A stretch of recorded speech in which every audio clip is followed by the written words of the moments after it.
بسم اللہ الرحمن الرحیم۔ شروع اللہ کے نام سے جو نہایت مہربان اور رحم کرنے والا ہے۔ میرا نام شہزاد ہے۔ میں کراچی کے علاقے لیاری میں رہتا ہوں۔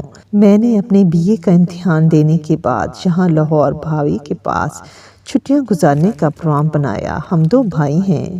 میرے ابو اور امی کراچی میں ہی رہتے ہیں۔ میں ان کے ساتھ رہتا ہوں۔ میرے بھائی کا نام شہروز اور میری بھابھی کا نام اسما ہے۔ رات دیر تک ہم ایک دوسرے سے گپ شپ کرتے رہے، پھر میں سونے چلا گیا۔ صبح اٹھ کر ناشتہ کرنے کے بعد بھابھی کے کزن ارسلان کے ساتھ لاہور کی سیر کرنے روانہ ہو گیا۔ بھابھی اور ارسلان بھی خالہ زاد بھائی تھے۔ بھائی کی شادی کے دوران میری ان سے کافی دوستی ہو گئی۔ وہ لاہور میں ہی رہائش پذیر تھے۔ رات دیر تک بیٹھ کر ہم نے باتیں کی۔ آج موسم بہت ہی دلکش تھا۔ ارسلان مجھے لینے کے لیے آیا۔ میں جانے کے لیے فوراً تیار ہو گیا اور ہم ایک چھوٹے سے پارک میں بیٹھ گئے۔ میں اپنے آپ کو اس پارک میں بہت پرسکون محسوس کر رہا تھا کہ اچانک میری نظر پارک میں ایک سائڈ پر کھڑی لڑکی پر پڑی جو کہ بچوں کے ساتھ باتیں کر رہی تھی اور کھیلنے میں مصروف تھی۔ میری تو اس لڑکی کو دیکھ کر ہوش ہی اڑ گئے۔ اس لڑکی کا رنگ دودھ کی طرح سفید، اس نے ہلکے نیلے رنگ کا لباس پہنا تھا، آنکھیں بڑی بڑی تھی اور گلاب کی پنکھڑیوں کی طرح۔ وہ اتنی خوبصورت لگ رہی تھی کہ جیسے آسمان سے پری اتری ہو۔ نہ چاہتے ہوئے بھی میں اسے دیکھتا رہا۔ وہ بہت ہی خوبصورت لگ رہی تھی۔ مجھے پہلی نظر میں ہی وہ بہت پسند آئی۔ تھوڑی دیر تک شام ہو گئی اور میں اس کو دیکھے جا رہا تھا۔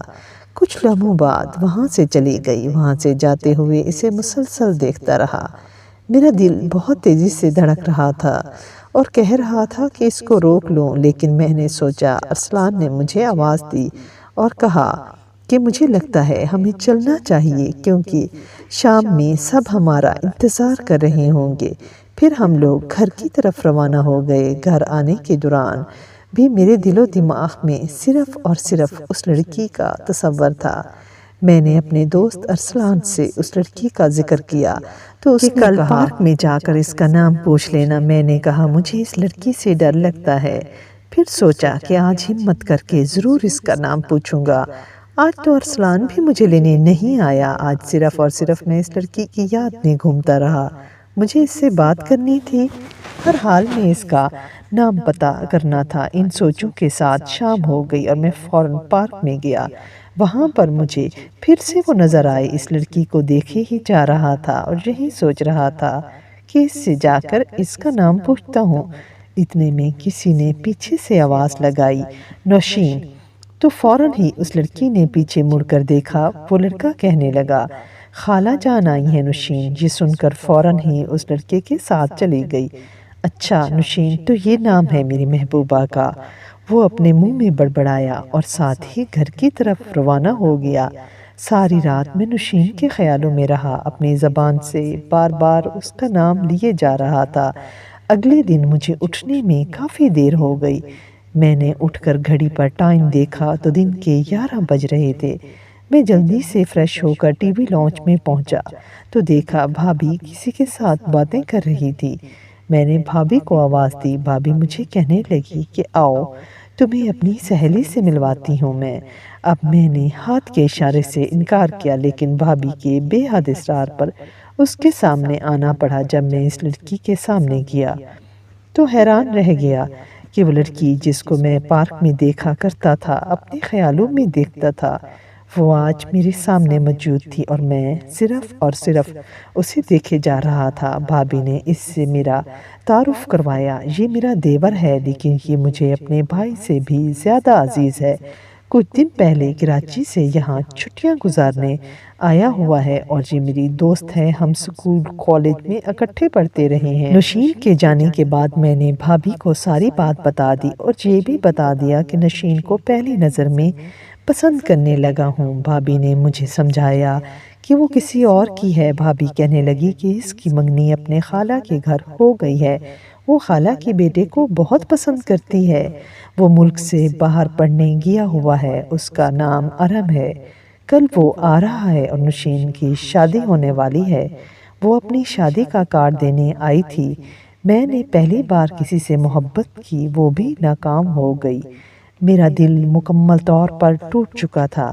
میں نے بھابھی سے کہا میں کراچی چلا جاؤں گا۔ میں اپنی نظروں کے سامنے اس کو کسی اور کا ہوتے ہوئے نہیں دیکھ سکتا۔ بھابھی نے مجھے سمجھانے کی بہت کوشش کی۔ اس کے باوجود میں نے سامان پیک کیا اور کراچی کے لیے روانہ ہو گیا۔ ارحم اور نوشین کی شادی بڑی دھوم دھام سے ہوئی۔ دونوں بہت خوش تھے، لیکن شادی کے دوسرے دن ارحم کا ایکسیڈنٹ ہو گیا اور وہ فوت ہو گیا۔ ارحم کی لاش اس کے سامنے تھی اور وہ ارحم کو اس طرح دیکھ رہی تھی کہ نوشین جیسے اندر سے ٹوٹ گئی ہو۔ بھابھی کو جب پوری کہانی کا پتہ چلا، اپنے دیور شہزاد کو ساری بات بتا دی۔ شہزاد کو بہت دکھ ہوا اور وہ اگلے دن لاہور چلا آیا۔ نوشی بہت صدمے میں تھی۔ بھابھی نے اسے اپنے گھر بلایا اور ایک دفعہ پھر میری ملاقات نوشین سے کرواتی ہے۔ میں نوشین سے افسوس کرتا ہوں اس پر جو گزری۔ نوشین بہت روتی ہے اور اس کے بعد میں نوشین کو کہتا ہوں کہ تمہارا دل بہت اداس ہے۔ میں تمہارے دکھ کو سمجھ سکتا ہوں، لیکن اگر تم مجھے موقع دو تو میں ایک اچھے دوست کی طرح تمہارا اس دکھ کی گھڑی میں ساتھ نبھاؤں گا۔ نوشین کی طرف دوستی کا ہاتھ بڑھاتا ہوں۔ پھر نوشین مجھے روز پارک میں ملتی ہے اور ہم روز ڈھیر ساری باتیں کرتے ہیں۔ جو ہی وقت گزرتا رہتا ہے، آخرکار 3 ماہ بعد میں نوشین کو کہتا ہوں کہ میں تم سے شادی کرنا چاہتا ہوں۔ اگر تم راضی ہو تو میں اپنے والدین کو تمہارے گھر ضرور بھیجوں گا۔ نوشین خاموش رہتی ہے اور اس کی خاموشی کو میں ہاں سمجھ کر اپنے والدین کو اس کے گھر بھیجتا ہوں۔ آج نوشین اور میری شادی کو 4 برس بیت گئے ہیں اور ہم دونوں بہت خوش ہیں۔